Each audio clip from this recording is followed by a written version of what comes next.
Hello, everybody, and welcome back to HawgCast, the official podcast of the 442nd Fighter Wing. I'm Bob Jennings, the Superintendent of Public Affairs, and I'm sitting here with Colonel Mike Rio Leonas, the Wing Commander, and Mr. Nathan Hooton, the Chief of Inspections for the Wing, and also Major Select John Lisick, the Executive Officer.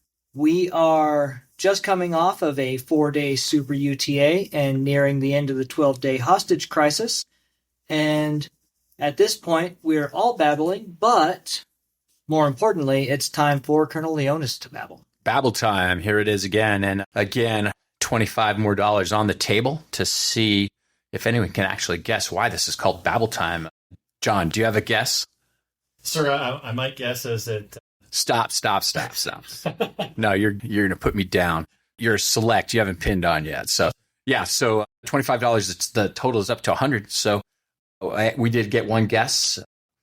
Brenda Clark from the command post poised a guess. It was close. No, it wasn't close. It was way off.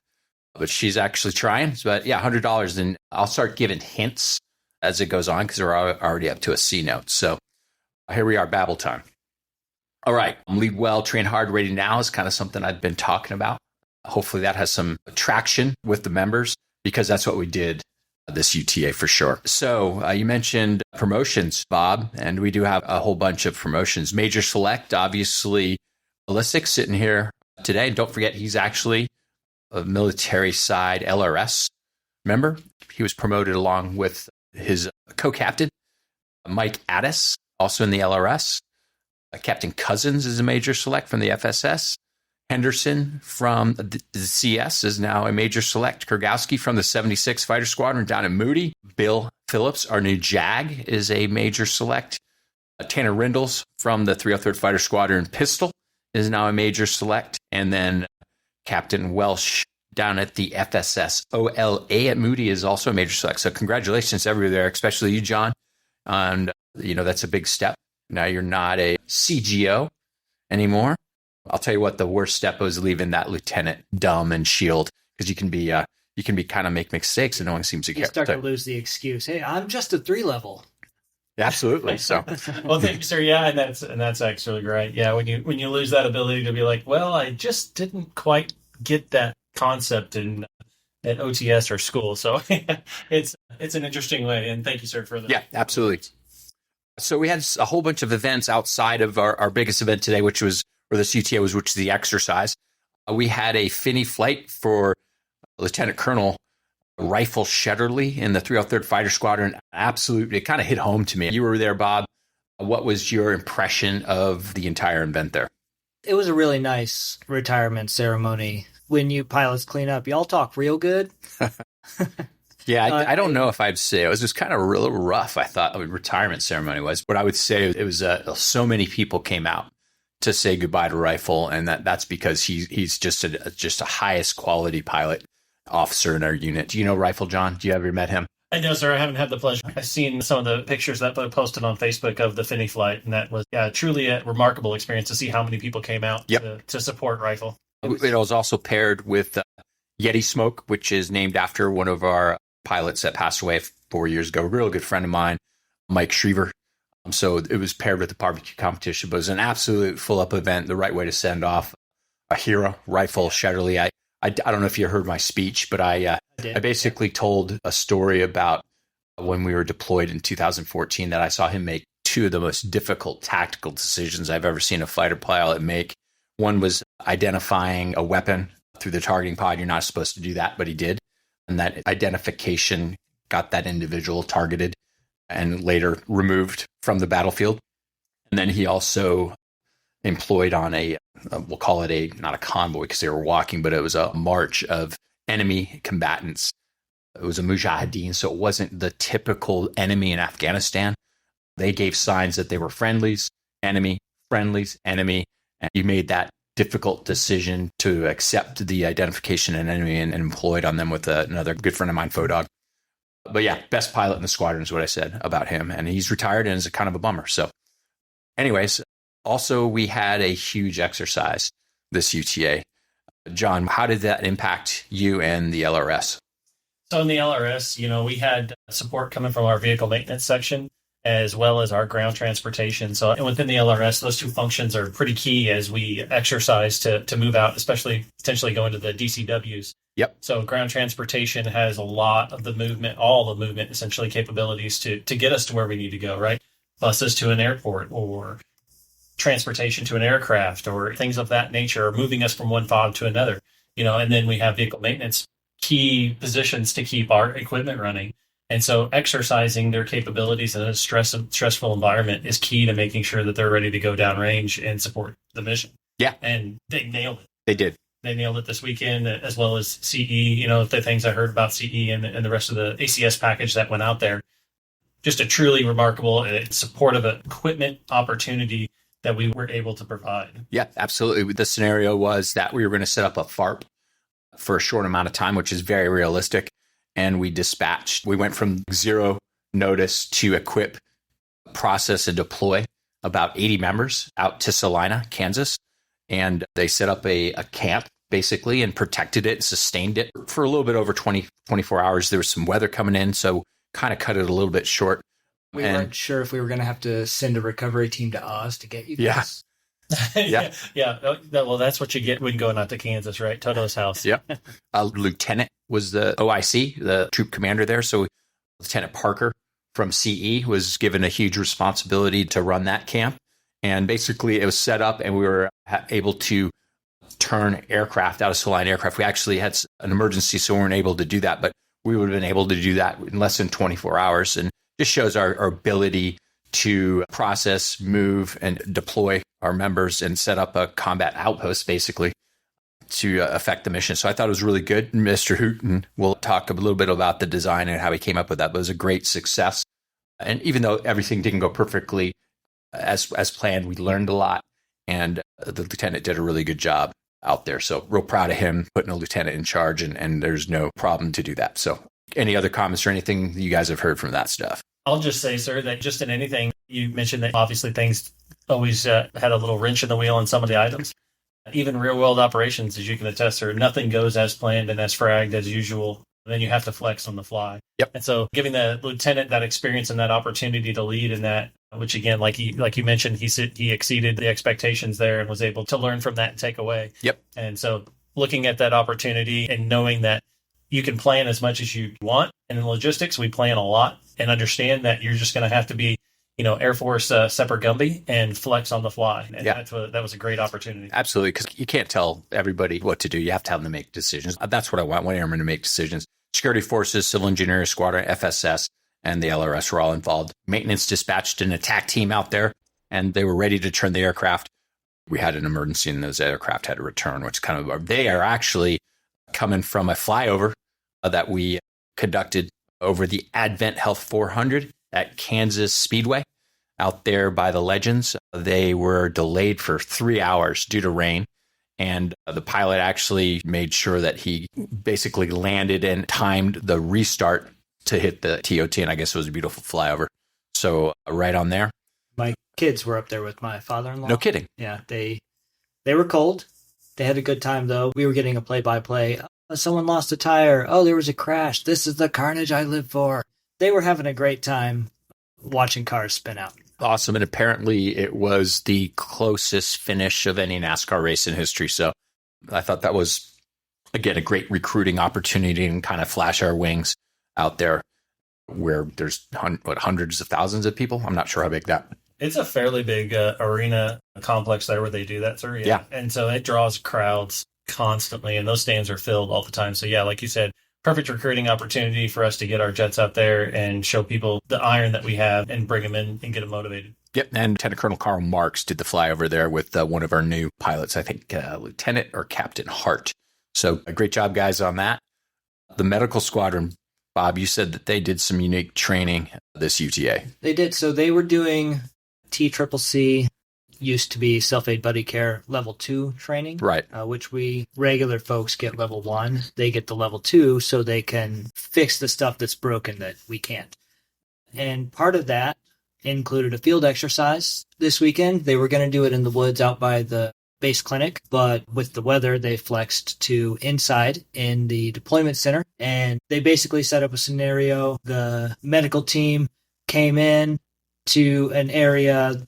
There were hostiles in the area. They had to return fire and clear everything out before they could start treating the down. No kidding.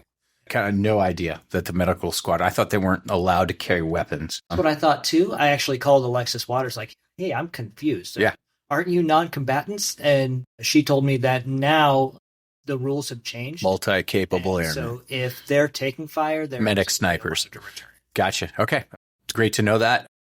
They also had to take a 50-question test, apparently, and everybody passed both the test and the field exercise. So our medical squadron crushed it. I believe almost everybody except for a couple that were dispatched to Salina did that training. So level 2, 2 days of training. And that's a lot of resources for the UTA when you basically have the UTAs involved in one event. That's great. So nice to know that our medical squadron can protect us in multiple ways. Operation Spirit, that was another event we had out at the base. It was run by the 509th, and it's basically, I'll summarize it, it is a event for the kids of deployers so that they understand what to expect and what their parents or caretakers are going to go through when they deploy. So, Bobby, you were actually witnessing that. What can you tell us about that? Yeah, so what they do is they get the pleasure of going through a processing line, and they get a mission brief, and they did a firing line and an obstacle course, and then all set up in the deployment center parking lot. They had a fuel truck, a fire truck, the EOD truck was out there. They ran about 150 kids through a bunch of different stations. They took them up in the tower. They got to see some jets, and this is actually the first time it has coincided with the UTA. So we're going to press for that to happen. Yeah, absolutely. More often in the future because it was a really great experience for the kids. Yeah, I'll tell you straight up. I think our wing deploys probably as much as the bomb wing, if not more. So I think that was a perfect event for our airmen's children and such. So thanks for documenting that as well as PA. And again, keep an eye on it for next year so that we do have it aligned with our UTA. Will do. We also had RAT training, Ready Airman Training. Is that what RAT stands for? That's correct, sir. Ready Airman Training. Going on everywhere. So I actually watched 4 hours of videos, which was instruction that the maintenance group did last UTA. We filmed it. Bob, I think you filmed it, right? Well, I provided the camera, and then I was the on-air talent for probably 8 of those 4 hours. Yeah, we fast-forwarded that one. The ones, no, absolutely. There was good training all over the place. And I don't know if you did RAT training in the LRS or you guys are ahead because you're actually getting ready to go here later in the year. Yes, sir. Well, I mean, the LRS is going to always be ahead, sir. Of course. Of course. I got to give a shout out. Sure. Go ahead. But yes, we've been hitting that RAT training really hard. Good. The culmination of this weekend, we have just a handful of folks with a few other last bit CBTs to do. But with the upcoming deployment coming up, hitting it hard. Kind of a new program. You know, everybody is going to be ready come our deployment cycle so that we could deploy more than just the people that are getting tasked because those taskings coming in. So, and that is basically everybody in RCP 05 that's coming up. So great stuff. And again, new program. I think multiple people in the MSG kind of set up and sorted out what that training is and made sure that our whole wing, and then, didn't keep it a secret, but shared it with our wing so that all units can get ready for our deployments, both basically in the upcoming year. So yes, sir. Kind of dance around the dates there. Shout out to a lot of the UDMs. I a lot of communication between the UDMs, communicating to make sure that they were tracking the training for each of the members on that. So they did a really good job. Sharing information around. Yeah, UDMs, unit deployment managers. Yes, is that the managers? You have critical position in each squadron, and Craig Burton kind of, I would say, maybe oversees them to some extent, even though they work for the squadron commander. So Craig, thanks for making sure everything's going forward. And thanks for every UDM to make sure we're ready now. So awesome stuff. Lives. We dropped some live bombs from Whiteman Air Force Base. 3rd time ever that we've done that in our wing. We've been here, since 95? And here's 2024. And we didn't, the first time we pulled a live out of here was less than a year ago. So we started small, but this time we dropped 32 over the course of 2 days up at Fort McCoy in Wisconsin. And I think that went real well. So maintenance had to build the bombs, deliver the bombs, load the bombs, and then obviously launch the jets. And the pilots went up to Fort McCoy and got those bombs off. It's an Army range. So to be honest, it's, maybe not as official as Air Force ranges. And I don't know, did you hear the stories in stand-up at all? Yeah, so it had to be, this is no kidding. To drop lives on that range, you had to have a uniformed officer present, and you had to have a terminal air controller to clear the weapon off the airplane. So what we have is forward air controllers, which are a single aircraft mission where it's a special qualification in the A-10, and they're terminal air control qualified, similar to a JTAC, and they are also a uniformed officer. So the uniformed officer was the terminal air controller who was flying an airplane among the others dropping lives. So kind of I don't want to say we tricked the Army, but we were able to hit their requirements in a unique way. And props to the ops group. That's called efficiency. It's called efficiency. There you go. That's why we're in the Air Force. Props to the ops group in solving that puzzle without having to deploy someone up there. And quite honestly, that's their job. The forward air controller's job is to control fires. And thanks for maintenance for building bombs and delivering bombs and loading bombs. 509 supported us. Speaking of the 509 supporting us, another unique first that happened, I'm told, with this live drop exercise was it's the first time we have launched a loaded jet out of a B-2 hangar. That is absolutely true. I think there was one of the load sites that was too close to one of the assets here on the base, so they wouldn't allow us to load weapons. But they gave us a hangar, a B-2 hangar, and we loaded weapons in a B-2 hangar, which is a sited, they obviously have bombs, and they've dropped live bombs out of here. So we loaded in a B-2 hangar. That's a great point out, Bob. I hope we have a picture of that. We do. Great man, Bob. PA King right over there. I mean, I do what I do. No, but that's good. And I mentioned a couple UTAs ago that we're storing bombs in the 442nd bomb igloos for the first time ever. So that's awesome stuff. We're getting rid of them. So this is something that we didn't talk about beforehand, and we got to just kind of keep it very gray. But Commander of Subgroup 9 posted on Instagram a picture of an A-10 next to a submarine. And that happened this weekend up at the Pacific Northwest.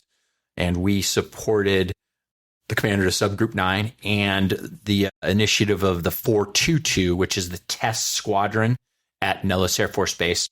And we were requested by them to help support this mission, which we can't really talk about. But the Instagram post is awesome. Bob, trying to figure out how to share it on our stuff. It'll be up on our Facebook. Okay, we'll put it on Facebook. But it's an incredible shot. It's Pacific Northwest, so it's not sunny. There's water, and we'll call them hilly shoreline. And there's an A-10 right by a submarine, and it's just an incredible picture. And we did that this weekend.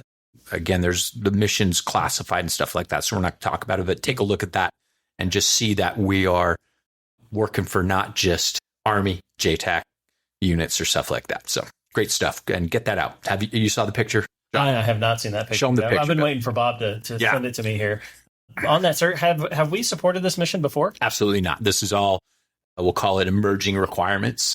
And we were asked to be the initial cadre with the 422 out of Nellis. And quite honestly, the guy that reached out to us was a former pilot in our squadron as part of the Total Force Integration. He was a Lobo in our squadron, and he is now flying at the 422. And he reached out to us and asked us if we wanted to support, and we absolutely did. Quite honestly, it was a completely untimely time to support this. We got an exercise going on. We've got a NASCAR flyby. We've got the lives going on, but we still made it happen in maintenance. Wow. The puzzle they solved this UTA when it comes to aircraft. I appreciate that a lot. You know what else I appreciate? How many tornadoes have we had in the last 2 weeks here? Quite a few, sir. 2 tornado warnings at Whiteman Air Force Base. And as you know, now as a wing commander, if the airplanes get taken away in a tornado, I'm probably fired. But both times our maintenance and ops team made sure that they were hangared. And we're not talking under the sunshades. We're talking in the hangars. So they, again, coordinated with the bomb wing for some of the hangar space, loaded our hangars up and made sure that both times that we had tornado warnings, that our aircraft were protected. So when I was on the road coming towards the storm, and that's when the tornado warning went off. And the other one, I was in bed at 12:30 at night when it went off. And both times I felt very comfortable that I knew our airplanes were safe. So thanks to maintenance and ops for making those decisions, but quite honestly, maintenance for towing those aircraft and shelter them. Because like I told them, I don't know if you heard, Mike, you were actually in Hawaii, John. So you didn't get to hear. It's like, you could have made the decision not to do it based on the weather forecast or to do it. And they took the hard decision, the one that required more work, the one that required more time, and the one that affected the flying schedule the next day. They made that decision rather than the easy decision. And it was the right decision. So props to them. All right. I'm going to start talking about our future real quick, and then we'll talk to Mr. Hooton. Future. So that 1 April report that was supposed to outline the future of all the fighter aircraft within the Air Force, all units that are converting, divesting, remissioning, closing, etc., was supposed to be submitted 1 April to Congress. It's not there yet. So it's still within the Pentagon. And so the answer that document is going to give us, hopefully good, is not out yet. So, just realize that Congressman Mark Alford is coming to visit the base on 30 May. And I'm going to definitely have at least an hour with him and make sure that I give him an update on what's going on with our future and stuff like that. So be assured that I'm going to make good contact with him. And then the commander of Air Force Reserve Command is actually talking to the commander of ACC, Air Combat Command, this week. And one of the topics is obviously going to be our future. So in summary, everybody knows our issues, everybody's concerned, and everybody's working forward to try to solve that. We're kind of in a lull right now because the budget was just signed and now they're actually working on the 2025 budget. And there's some testimony out there in Congress to the Appropriations Committee, who basically cut the checks for next year. And there's one that has the reserve component commanders, the commander of the Air Guard, the commander of the National Guard, Navy Reserves, Army Reserves, and General Healy, the commander of Air Force Reserve Command, testifying to Congress. So it's on YouTube, worth taking a look at. Nothing specific about us, but certainly specific about the fighter force. But they're talking about everything else, boats, tanks, space. So it's not 100% relevant, but it's definitely worth a look, especially if you have a long drive or listen. So anyways, guys, that's Babble time. I think we went long, but I think it's good stuff. I think we hit the good stuff about our wing. Bob, do you have any final comments before we wrap it up? Talk to Mr. Hooton. It was a really great UTA. It was. I think we got a lot of training done, a lot of readiness boxes checked. Another thing, medical, in addition to doing their TCCC training, they came up with a way to help get some of our mental health assessments taken care of efficiently and in-house without having to go through an outside. Good point out. Yeah. So the mental health contractor that does our mental health evaluations wasn't funded for probably about a month. So we came up with an idea. John, you were gone, but we came up with an idea to actually execute those with our in-house providers in the medical squadron. And they, instead of doing 30 over a course of the month, they ended up doing 93. So that's a triple the output of a month and just 2 days. And what's funny is I was at the ROA, the Reserve Organization America conference, and there's going to be an interaction with a congressman from Alabama, from one of the, we'll call it the national leaders of that organization. And they were going to talk about the dental program and the mental health program. And I said, I've got a lot of data for you, and now I'm going to update them. So, because both of those programs are kind of challenging. We don't have control over them.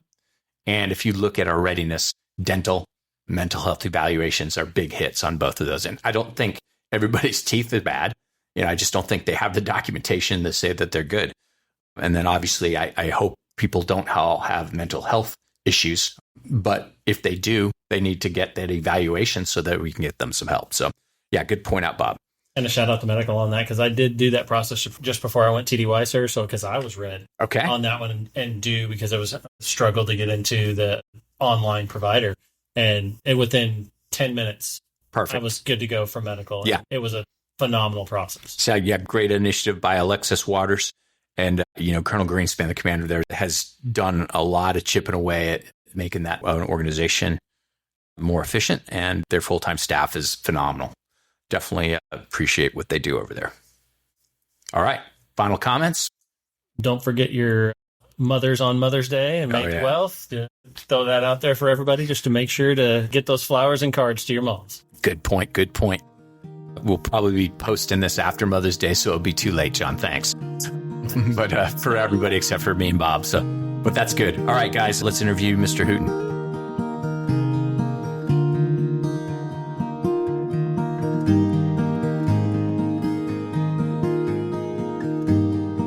All right, Bob. Today we're going to talk to Mr.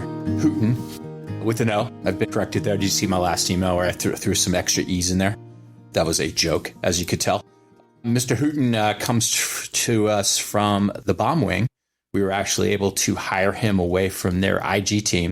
But if anyone has been in the wing more than a few years, you realize that Mr. Hooton was an art for a very long time in the civil engineering squadron and was actually a chief master sergeant in our unit before he left and went to another unit, which we're going to talk about a little bit. So, Mr. Hooton, why don't you give us your background, how you got into our unit, where you grew up, and how you got vectored into the 442nd?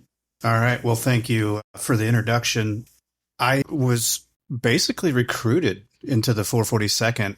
At the time in 1999, I was working for the Missouri Department of Conservation as a land surveyor. And my adopted uncle, Chief Isaacson, who was a command chief here in the wing for several years and retired in December of 2007, he was in CE at the time, and he kind of turned me on to this opportunity.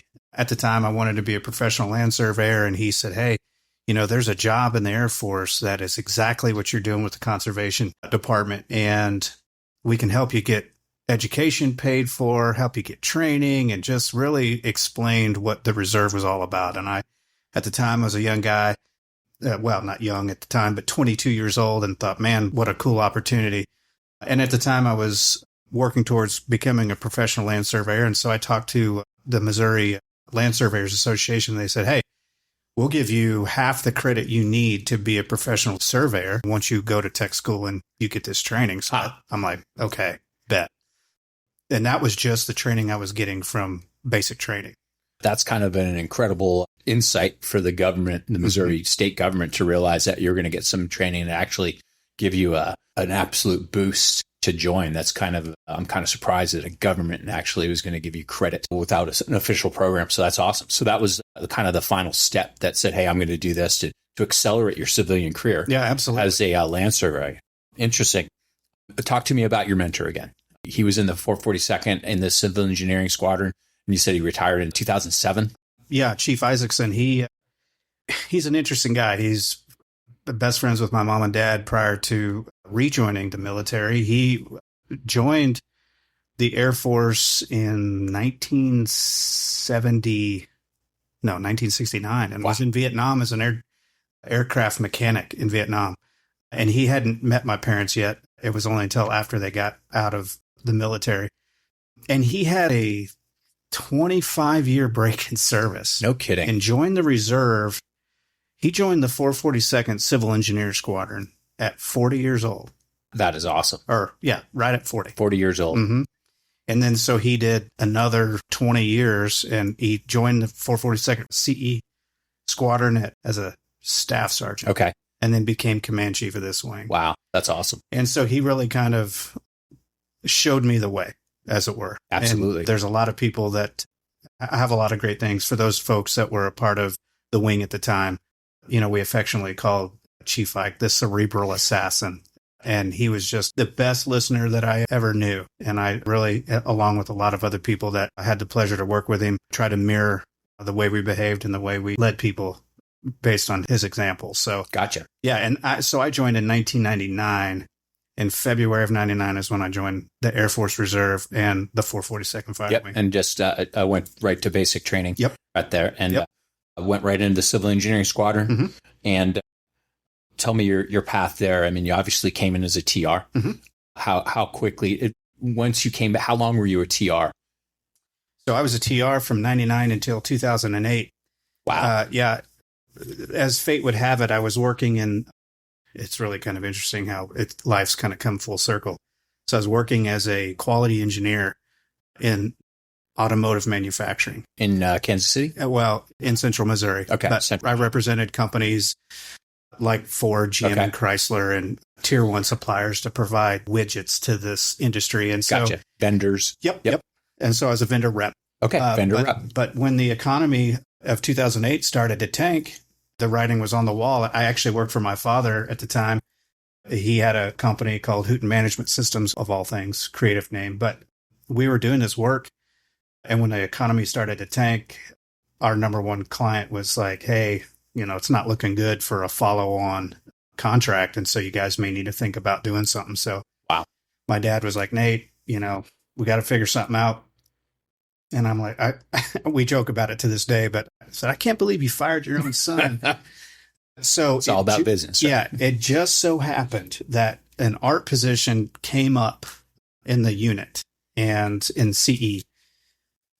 And I got orders to Iraq. So we were going to deploy to Kirkuk. And I came on orders before the deployment and kind of took a look at things, was helping out with the UDM. Right. Getting people ready to go out. Learning some of the full-time tasks that you were probably not familiar with as a TR. Yep. Working with Jeff Craney. Okay.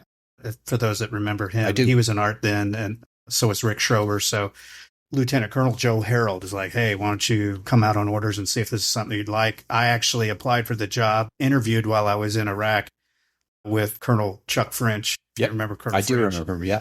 And he hired me while I was overseas. No kidding. So I did not realize that you had such a long time as a TR. Yeah. So you definitely knew what you're getting into, more or less. That was back when the art jobs were hard to get. So awesome. So obviously you made an impact as a TR for the first 8 or 9 years and got in the art job. That's when I met you, because we went right into ORE time. We'll call it the dark times, which are coming back, by the way. But, that was my first exposure to anything not ops or maintenance. And in reality, my maintenance exposure was limited because as a young major, I might have been a lieutenant colonel, but as a pilot, I really didn't interact with the leadership or the enormous support function that comes up with getting the jets ready. So it was really impressive to me to meet very competent and high-level leaders outside of the ops group, to be honest with you. So that's where I met you as part of the EET team. And I remember we had positive and learning discussions as we go. You probably did not like me. No, I didn't. Initially. As a matter of fact, for those of you listening out there, I don't know how well you know this commander, but, he was charged with an enormous task that none of us really knew what to do, nor did we really want to be there. But we spent countless hours, and I was a young guy trying to make my way in the wing, trying to represent the CE group. But one of the conversations we had, and I don't know if you remember this or not, you said to me, and so part of my job at the time as an engineer assistant was actually doing aircraft damage assessment, and really was time sensitive. And so in the scheme of the ORI, we only had so much time to get this thing done. And at the time, Colonel Clemens, Rock Clemens, he just wasn't happy with the time. And you said to me in a meeting, you said, Hootie, I'm not an expert at ADAT, but I need you to get it done in like 10 minutes. I'm like, sir, it's just physically not possible to drive a Humvee, an up-armored Humvee in Mach 4 down a 10,000-foot runway looking and calling out damage. I said, it's just not possible. And you said, I don't care. It's what the wing commander wants. And I thought, this guy. Yeah, so it was great. Yeah. But that's a fun memory. Those were some tough memories. I remember the CE compound, and I just learned a whole bunch about so many different functions. And it's like, I guess, when you think about flying, it's like, hey, we just fly. We had a whole bunch of different missions. And every unit in our wing has the FSS, the CE, the LRS, security forces. They have more than one mission within the squadron, multiple AFSC. So I got to see the diversity of the whole wing. So it was good for me. So you obviously remained as an art in the ORI days went away. One thing that I also noted, and you were able to educate me on this, is it's not just the aviation package that deploys. And quite honestly, when we deploy, we deploy to the biggest fob in the country. And, if we get close to the wire, it's a bad day. Other than we fly. And obviously there's risk associated with that. But you have deployed multiple times when you've been outside the wire significantly. So why don't you give me kind of the summary of those deployments and what the 442nd CE Squadron did downrange, supporting mostly Afghanistan, but obviously CENTCOM. Yeah, we, in the early days, as a matter of fact, my very first deployment in 2000 there was 13 442nd civil engineer airmen that were the first Air Force civil engineers to do 90 days in an AEF. And that was in 2000. And that was before 9/11. So Operation Southern Watch. And so it was kind of the first of its kind. And that was led by guys like Chief Ike and Chief McDonough. That's like Mike Kozak. Yeah. Well beyond the annual tour requirement back in the day. And as a matter of fact, back then, there were airmen, guard, and reservists that were doing, you could do 2 weeks, 30 days, 45 days, 60 days, or 90 days. You could select your own adventure. Yeah. Dial a duration. Yeah. And so that was the first go. And then we went to Iraq 2 different years back to back, went to Afghanistan in 2011. And that's really where there was a time then the 577th Expeditionary Prime B Squadron was one of 3 squadrons in a group that really was only since World War II had we been doing things that the Air Force engineers were doing as the Allies were advancing in Europe. They were sending engineers forward. That's what really Red Horse was born from. Okay. And so they were sending these engineers forward in Europe and basically building airfields out of nothing just to help support the troops advancing. And so that hub and spoke concept really began there. I guess it is spoking forward rather than 360. You're spoking forward to support the movement of the FIBA. And what we learned, I guess what military leaders learned at the time during Enduring Freedom was that Army engineers were okay, but they weren't as good as Air Force engineers. Army engineers they're engineers, but they're infantrymen first. Trap. Air Force engineers are engineers always. Yeah. Right. And so what we were doing in Afghanistan in this little period of time, just about a 2-year period of time, as all this little hub and spoke concept was alive in country. It's since moved to Al Udeid. But we were supporting the Army with engineers to do all kinds of light troop labor projects. So we were building bee huts for people. Army guys were taking showers with water bottles. Our own airmen were taking water bottle showers in these austere places because they didn't have running water, or the facilities that they had were inadequate, or all kinds of stuff. We could go on and on about that. But that's what we were doing in 2011 and 12. And then since then, I've deployed since then, but most recently, the last CE deployment, there was some of those same people in 2011 doing it again out of Al Udeid. Okay. So they moved it out of Afghanistan in 2012 and moved it to Al Udeid. And then you're actually, instead of having your home base in Afghanistan, your home base was the deed, and you'd go into Afghanistan. I didn't personally, but that was it. But that's what the concept. The current members of the CE squadron were doing back. I know that country changed significantly from 2008 to 2012. That's the difference in the infrastructure that we as a country built up in there was phenomenal, and you were obviously involved in that. Where exactly in Afghanistan was the 442nd, or was it spread out all over the place? Well, we were hubbed out of Bagram. Okay. And a little compound behind the barbecue defect for anybody that was there. So just familiar. South Disney. Yeah. So that's where we were at, really nestled between the barbecue defect and bulk fuel storage. Okay. Which was like super sketch. Yeah. Open flame. At a fuel depot. Yeah. It was really crazy. But so we covered all RCP North. Okay. East, So you went RCP North and West and South. Okay. So all three of them. And you're hubbed out of Bagram, but you had to go out in the field. How long were your movements out in the field when you left Bagram? Some guys were there and out the whole time, outside the wire. Months. Yeah. Yeah.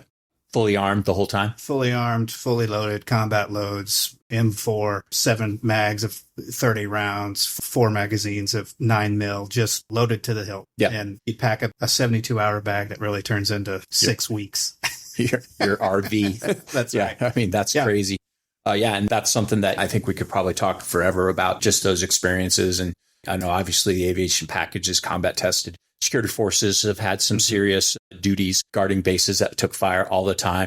But I think some of your stories are extremely diverse. And who escorts you when you go out on these? Or these part of PRTs? Or are they kind of even before that? Well, it was kind of after PRTs. After PRTs. Yeah. So depending on the mission it was, it really was the Wild West. You could go to the air terminal and catch a helicopter to Kandahar and nobody know you left. It was just kind of weird.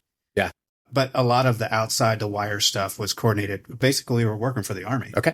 And so the mayors at these different FOBs, the Army, they had a captain that was typically in charge of that FOB, and they would coordinate security efforts. So guys would go out in convoys, guys would go out on dismounted foot patrols and with the protection of the Army. But it's not like we had Air Force uniforms that made us. So you were absolutely. You were one of the Army teams that went out and give me an example of a project that either you worked on or someone else in our unit worked on that was significant and maybe more serious threat location. Well, there's a handful of guys still in the 442nd CE now that probably have a lot more graphic detail to share. My role at that time, I ran the operations flight. Okay. I was in charge with movements and intel. So I provided intel to all the command for where all of our troops in country were located. So, but one of the experiences I had was we went to a place called Fob Mustang, which is right on the Pakistan border, basically Tora Bora region where heavy Taliban presence. And there was just this listening post where we had 13 guys. And then there's some other guys that are probably going to listen to this that know this place and actually went there and worked. But it's called Fob Mustang? Yeah. OP Mustang. OP Mustang. Post Mustang. And these 13 guys lived there. And they would take rotation. They were in country for a year. They take 6-month rotations on the mountain and then off. Mountain. Yeah. And it was literally on the spine of a mountain overlooking a base in the valley. We're providing early morning detections. And so all of their stuff was powered by generators. All of their power, all of their observation and listening equipment, it was powered by generators. And of course, they had to have fuel for these generators sling loaded by helicopter up to this LZ or to their little LZ. Well, when the generators would die because they were out of fuel, the Taliban would attack them. So when the generators would interesting. So the generator noise would subside and it'd be quiet. And then that's when the enemy knew that they didn't have capability to use their audio or visual equipment, and so that they would attack. Huh. Yeah. So really crazy. So what? Enemies are not stupid sometimes. No, they're not. So what we'd do, we'd go take a look at these projects and then provide the Army, hey, we can do this. It's going to take this, and this equipment. Our engineer teams would build bills of material. One of the other things that we were doing, they didn't have any hot water, so they're filling water bladders with 1-liter bottles of water.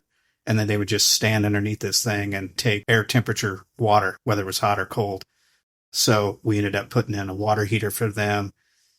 They had their sleeping quarters built on some crappy stilts. So they had sleeping quarters. On top of their sleeping quarters, they had sandbags that were surrounded by HESCOs and a weight room. I mean, so the place, it was just sounds army to me. Hastily built. And so what we do is send our engineers in there to make things better. And that's just one of many projects. So for people that are familiar with the Asgarts and the Konar, which is this river valley that comes out of Jabad, and there's Abad up there. I can't remember all the fobs. I think Fob Monty's up there. These are all in the river basin, but they talk about a critical listening post for the war. That's a hot valley. I've spent a lot of time above the Konar to know that that's not a good place to be. So 6,500 feet in elevation. So up the hill for sure. Yeah. I'll try to plot that on map, but everybody's familiar with the Konar. It's I'd say as a unit, an aviation unit, our wing has flown more over the Konar than any other, we'll call it recognized location in Afghanistan. So I wish we were there at the same time. You know, that's kind of the bummer about our deployments. They weren't synced up. It would have been great. Hey, how's it going? Actually have someone that we know from Missouri, from the 442nd underneath our watch. That's kind of where we're going with deployed combat wings. So maybe some people are thinking straight, but that would have been a great synergy for sure. So awesome. Obviously, a well-deployed unit like we talked about, and you obviously well-deployed as well. Talk to me about we'll call it the senior leadership part of your career at the 442nd. Well, so I went to Afghanistan, IUD'd for another deployment at 17. I did 6 months as an IRT project manager away from the office for AFRC. That's basically an OSD reserve engineer training thing. Okay. Building houses out in New Mexico. Oh, no kidding. For the Navajo Housing Authority. So Okay. I led that effort on behalf of AFRC. So I went from 2008 to 2017, kind of ready for a change. Yeah. Been in that organization and I'd kind of tapped out in my role in that organization. So an opportunity came up in the IG. I'm going to slow you down here because you kind of just talked about a project, kind of glossed over it. Talk about working on the Navajo reservation as part of AFRC. I don't know if everyone knows what Mr. Hooton is Native American. What tribe? I'm a member of the Cowlitz Indian tribe. We're located basically in the shadows of Mount St. Helens as our Aboriginal territory, just north of Portland, Oregon, north of Vancouver, Washington. So that I-5 corridor that basically runs from Portland to Seattle is Cowlitz country. Gotcha. And I know it's very important to you. Yes, sir. You're on their council. And so when you mentioned that you were able to find a project that aligned with your heritage and something you really cared about in Africa, tell me how you got that project and that job. So, yeah, it's an Office of Secretary of Defense program, and there's different levels of programs, and there's POCs from each branch of service that work in DC. And so they get together annually and say, hey, these are the projects. So this IRT program, non-for-profit organizations get together and petition the government and say, we've got this money and these resources. Can you provide labor? And what happens is we send engineers all through the Joint Force, Army, Air Force, Navy, Marine engineers to these places and train, do construction. And there's projects all over the United States, and they vary in complexity. I know that there's been one where they redid a national jamboree for the Boy Scouts of America. The 442nd has sent people to Gallup, New Mexico for the project I was mentioning. We've sent to YMCA, the Rockies, to do refurbishment on those kind of things. So what it really does is outside of, those are your annual tour, your trips. DFTs, basically. Yep, DFTs. Exactly. DFTs, not to Italy or Charleston. Yeah.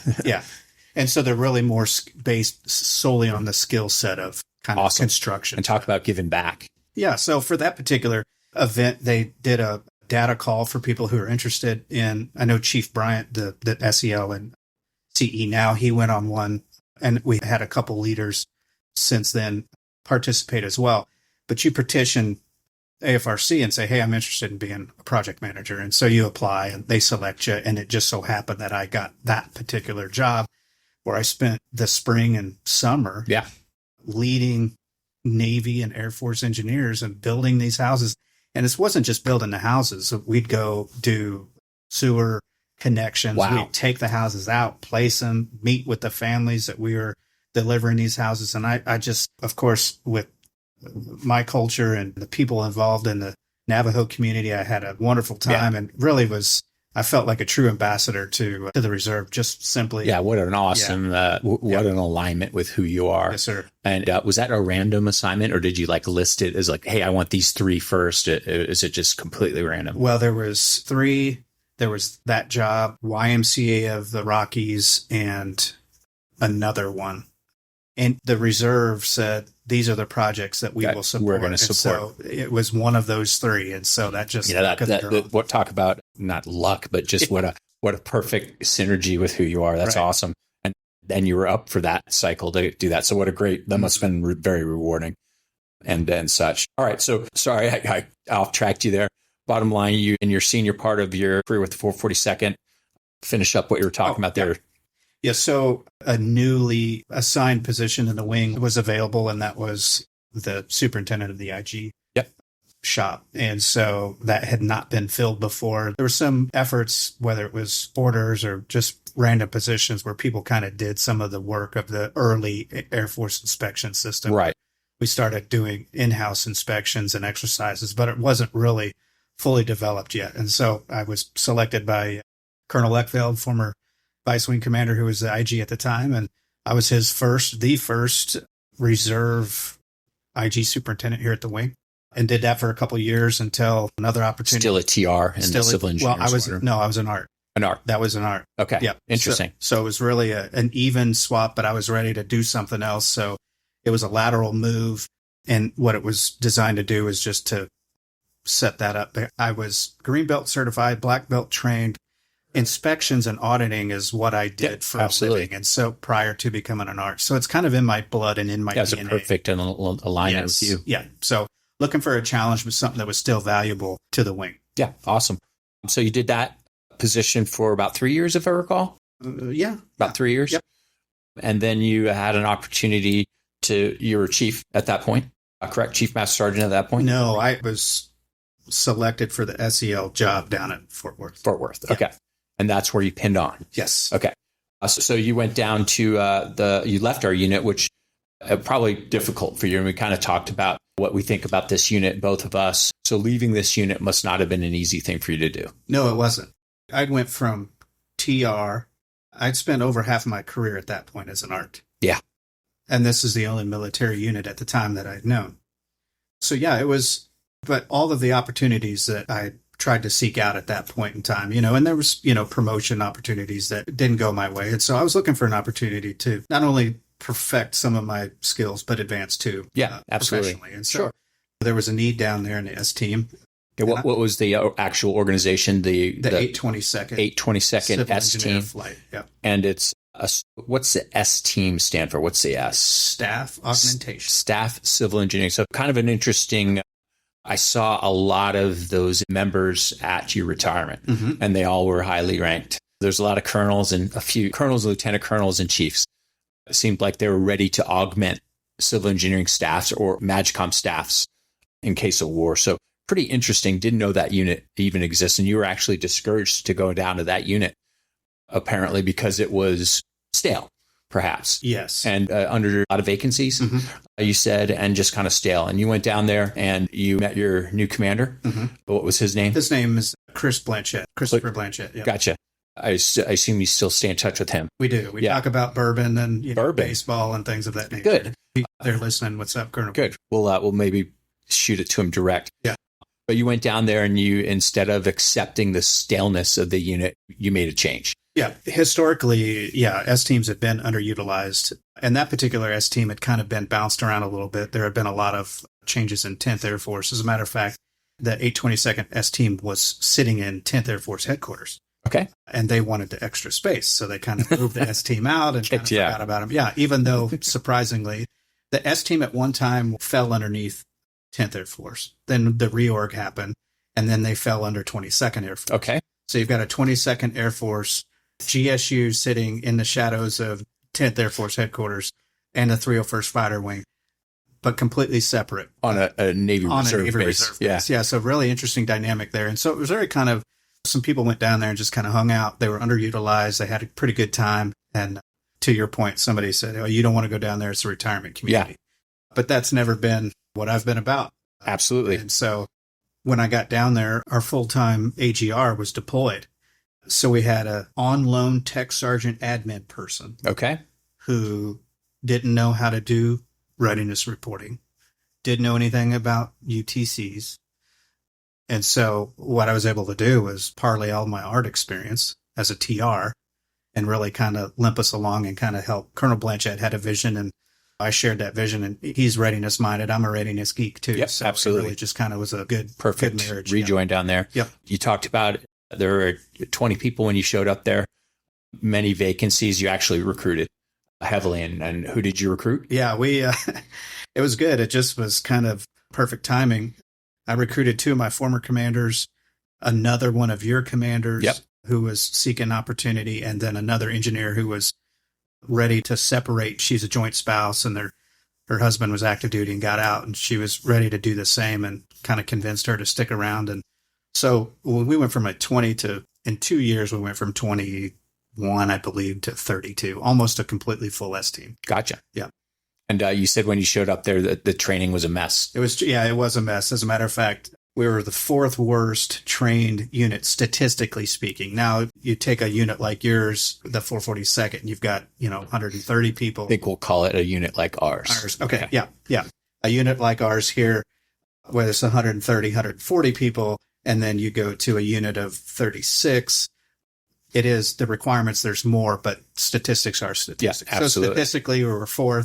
And at one time before I left, we were able to be tied for the number 1 rated unit in the command. Yeah, awesome. Just some attention to detail and actually actively managing things that are looked at a higher level. Readiness is looked at well above the wing. Most importantly is we created a strategic plan, a 3-year training plan, which is something that I had done for years here in my role, and created a plan. And as we brought people in, so there just was never an effort in the way that we were doing it we were greening up UTCs by moving people who were trained into one UTC and then fixing those others.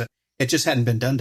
And so it was just simple stuff, but we looked like geniuses. Yeah. It's just a little bit of planning, a little bit of foresight rather than putting out fires. Right.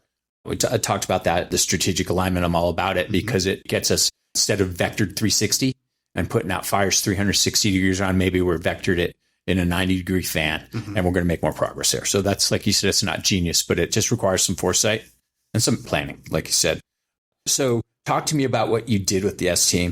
You not only did you get it healthy and well, UTC readiness wise, but you also kind of took it to a new level in regards to how you were able to help COCOMs and specifically CENTCOM. Yeah, that's something that I'm extremely proud about. And it's something that you're never going to read about. But those of us that were a part of it, it's a pretty unique experience, and I'm happy to have done it. But because there was an underutilization of the S teams, COCOMs didn't realize that S teams exist. And S teams, each S team has got 3 12-person UTCs. The highest is an 06. So you got 06, an E9, a bulk of 05s, 1 E8 engineer assistant, and then some majors. Yeah. So a professional engineer team that's supposed to be plug and play at the MAGCOM level, at a COCOM level, and providing like specific professional engineer capabilities. Right. And people just didn't know what that meant and that we even existed. So what myself, Colonel Blanchett, and a couple others did, we set forth a plan to develop this relationship with AFCENT A7 and try to find some work for our team to do, to let everybody know, hey, here we are. We're here. There's 3 S teams in the reserve. I think there's 5 in the guard. And so we're just one of 3 units that possess the same capability, but we just happen to be tied with AFCENT A7. So we went there and said, hey, this is what we could do for you. And then what kind of work do you need? And they identified a need that they needed some engineer support to develop some war plans on. And we're talking war plans like full up O plans off the shelf. If the flag goes up, this is what we're executing. And so we put our best and brightest on this, and we did some projects and creating and writing annexes to these theater campaign plans. I mean, just some really cool stuff. If you're into that kind of thing, which, like I said, I'm a readiness nerd, but our country needs to be into that type of thing based on what's going on in this world. And so that's what we did. And we were able to create and buy positions through the FGC to get on tip fids for deployment so they could start picking S-team UTCs so we could show that we've got these capabilities and we're able to execute it. And so it was just a lot of work in a short period of time that we were able to really highlight what you said. You started out using the annual tour to augment or to help these functions, but eventually they started throwing money at you. It sounds like MPA and all that. Yes. Because you were so valuable to. Well, not only that, but AFCENT isn't the prettiest person at the dance anymore. Okay. If you haven't noticed what's going on to the Far East, focus is really more towards the Indo-Pacific region. And so they weren't getting the love that they were in terms of resources and money and people. That's kind of being shifted away from them. So they had some money. They just didn't have the people to execute it. So it was just kind of the perfect storm. Perfect storm for you. Yeah. Perfect.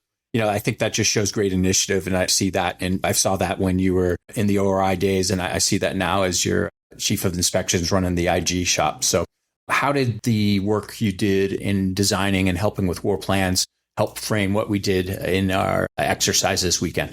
So the reality is that the future of conflict is not going to be, we're facing a different adversary. Let's just say that. So the models that were used in the last 30 years in the Middle East maybe don't translate as well. So we have to be a little bit more agile and be prepared to pick up and move to other places at relatively a moment's notice.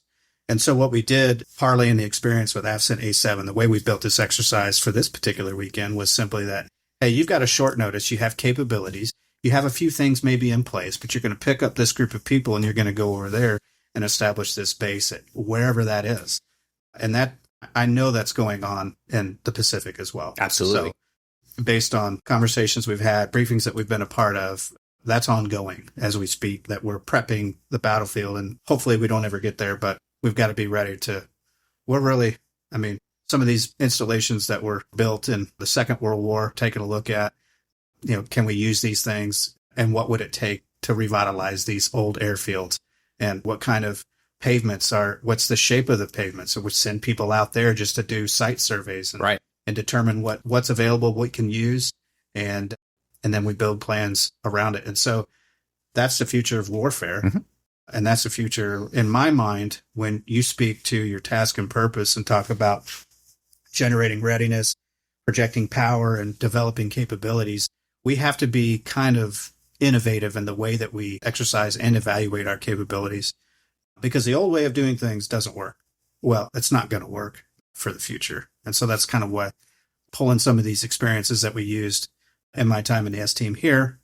So far, so good. I think it's working out pretty well. Yeah. In the short little sample size we have from this weekend. Yeah. No, I mean, it's like I said, my new word is hyper. And it's not because I'm drinking too much coffee. It's hyper relevant what we did this weekend. We went to a short notice base setup and we didn't keep it open very long because it's not going to survive very long, because our enemy is going to know that we're turning sorties out of there and it's not going to survive very long. And there's a number that Colonel Orrick, he went to the RTRB, the Realistic Training and Readiness Board, and they came up with hey, in the Indo-PACOM, the number is X. I can't say it, but we are pretty much on target for what that number is. So we're not going to be setting up these enduring bases. We're going to disperse to survive and aggregate to kill.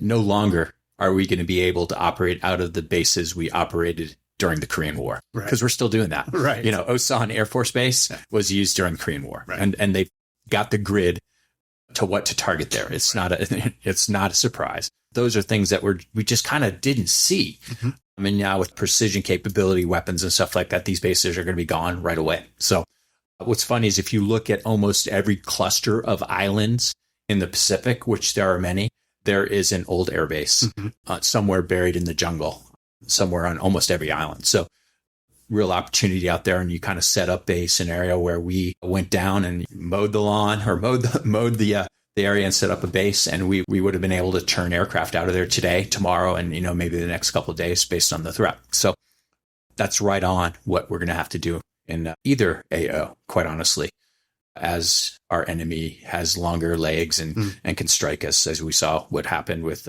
Iran just last month. So awesome stuff. One thing you said that I think wraps up why you're here today, and that's what you did with CENTCOM. You fostered relationships. And I think you've done that since you were probably working for your dad, is that you fostered relationships everywhere you go.